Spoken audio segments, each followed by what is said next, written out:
Hi, my name is Beth Sanders. I am here from Edmonton, Alberta. I am the principal of Populous Community Planning Incorporated, a private consulting firm out of Edmonton. The title of my presentation was Planning for Thriving Communities. The key messages of my presentation really revolved around the principles of what we usually are calling sustainability, so our economic, our social, and our physical spheres. I propose to rearrange them from the way we usually contemplate sustainability.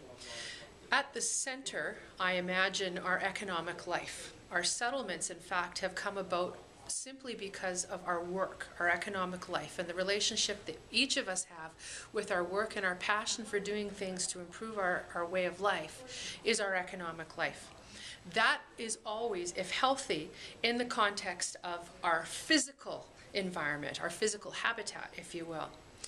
I propose that our social life, our social habitat, is actually a conduit in between our economic life and our physical habitat.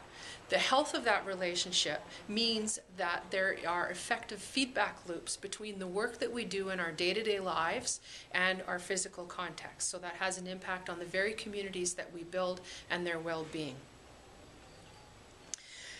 The key principle out of this is the notion of dynamic steering.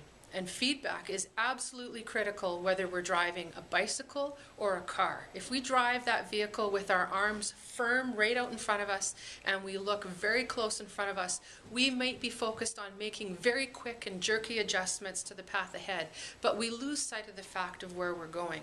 To get to where we're going, we have to be amenable to shifting and adjusting, and this is why our social habitat is so critical, because it is the place where we are open to receiving the feedback from our work and making the adjustments that we need to do, but also when our physical habitat is changing around us, we need to be able to incorporate that in our social habitat, in our social lives, not to mention we need to be able to shift and adjust.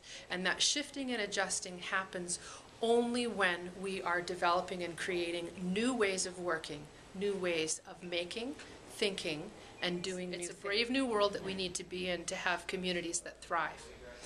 The takeaway for our rural communities is that really we kind of need to think about we are what we eat, or we are what we create.